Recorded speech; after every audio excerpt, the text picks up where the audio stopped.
Halo teman-teman, kita jumpa lagi di channel ini. Di video kali ini, kita akan membahas salah satu babak paling kelam di era reformasi Indonesia, yaitu tragedi Semanggi I dan II. Juga kaitannya dengan penembakan mahasiswa Trisakti. Di video ini, kita akan menyusuri latar belakang tragedi itu, mulai dari detik-detik kejadian hingga dampak panjang bagi penegakan hukum dan hak asasi manusia di Indonesia.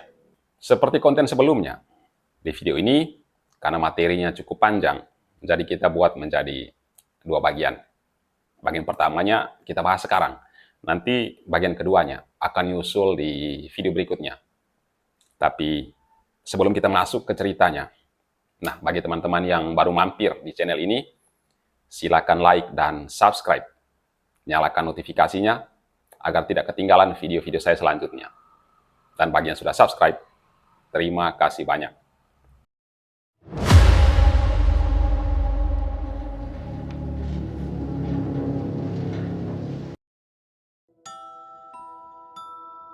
Awal tahun 1998, Indonesia dilanda krisis ekonomi yang sangat parah.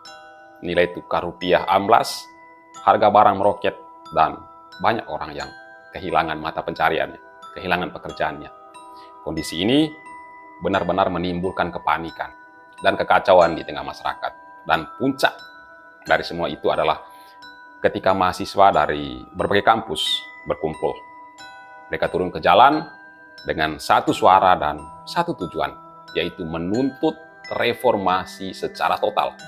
Mulai dari pemerintahan yang bersih dari korupsi, pengelolaan anggaran dan kebijakan yang transparan, sampai supremasi hukum. Pada tanggal 12 Mei tahun 1998, mahasiswa Trisakti menggelar unjuk rasa di kampus mereka. Mereka menuntut Presiden Soeharto mundur dari kursi kekuasaan dan perombakan total rezim Orde Baru. Ketika para mahasiswa ini keluar dan bergerak menuju Jalan Gatot Subroto, lalu aparat gabungan dari TNI dan Polri sudah bersiaga untuk menyambut kedatangan mereka. Tapi sambutan itu dengan tembakan. Akibatnya, 4 mahasiswa tewas dalam aksi itu. Kejadian ini kemudian dikenal sebagai tragedi Trisakti. Peristiwa penembakan itu pun memicu gelombang kemarahan dari masyarakat. Hanya dalam beberapa hari saja setelah peristiwa itu terjadi, tepatnya tanggal 21 Mei tahun 1998, Soeharto akhirnya lengser dari tampuk kekuasaannya. Namun, jatuhnya Soeharto tidak serta-merta mengakhiri kekerasan, karena sisa-sisa rezimnya pada saat itu masih ada dalam struktur kekuasaan di militer dan juga kepolisian. Begitu ada pergolakan di masyarakat, terutama di kalangan mahasiswa, aparat lalu segera turun dan mengatasi masalah itu, tapi dengan cara kekerasan. Inilah mengapa setelah reformasi bergulir, mahasiswa lalu kembali turun ke jalan. Mereka berhadapan dengan aparat keamanan dan terjadilah bentrokan berdarah yang kita kenal sebagai tragedi Semanggi I dan Semanggi II. Nah, sekarang kita masuk ke pembahasan mengenai tragedi Semanggi I. Setelah Soeharto lengser, Presiden Habibie memimpin pemerintahan transisi.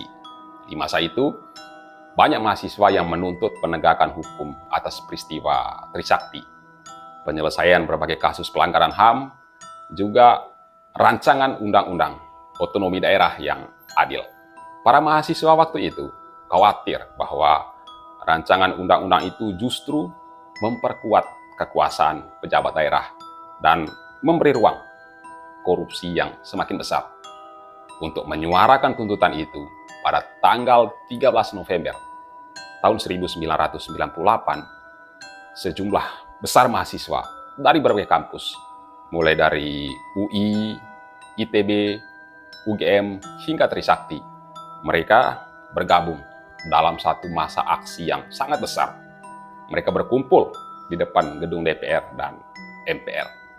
Mereka menuntut agar rancangan undang-undang yang sedang digodok harus lebih pro pada rakyat.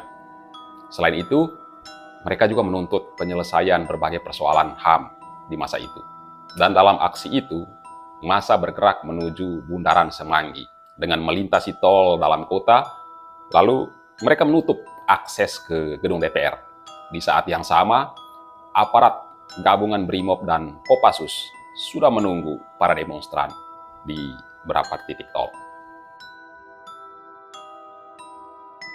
Awal dari tragedi Semanggi I adalah ketika pagi sekitar pukul 9 waktu Indonesia Barat, mahasiswa berdemo di depan gedung DPR MPR dengan aspirasi utama mereka yaitu penolakan rancangan Undang-Undang Otonomi Daerah, usut tuntas kasus Trisakti, dan berbagai pelanggaran HAM di masa itu. Beberapa jam kemudian, massa lalu bergerak menuju Bundaran Semanggi. Mereka memasang barikade kayu dan memblokir jalan tol. Untuk merespon pergerakan mahasiswa ini, aparat keamanan dari gabungan pasukan Brimob dan Kopassus yang sudah menunggu kedatangan mereka langsung melepaskan tembakan ke arah demonstran dengan gas air mata untuk memecah kerumunan. Dan dalam kepungan itulah aparat beberapa kali melepaskan tembakan dengan peluru tajam. Dan menurut laporan Komnas HAM, tembakan itu diarahkan ke kerumunan mahasiswa tanpa peringatan lebih dahulu. Dalam peristiwa itu, 2 mahasiswa tewas, satu dari IPB dan satu lagi dari Universitas Tarumanegara, dan puluhan lainnya mengalami luka parah. Selain itu, karena situasinya semakin ricuh, para korban ini pun kesulitan mendapat pertolongan medis.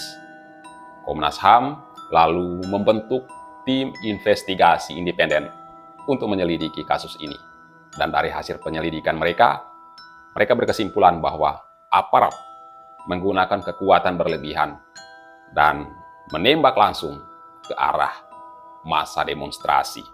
Tragedi Semanggi I menjadi bukti bahwa ternyata reformasi belum mampu merobohkan budaya kekerasan, terutama dalam tubuh aparat keamanan.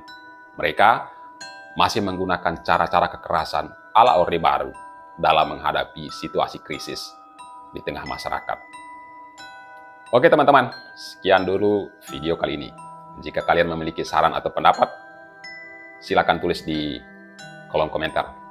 Jangan lupa like dan subscribe, dan nantikan part kedua dari konten ini. Terima kasih sudah menonton, dan sampai jumpa di video berikutnya.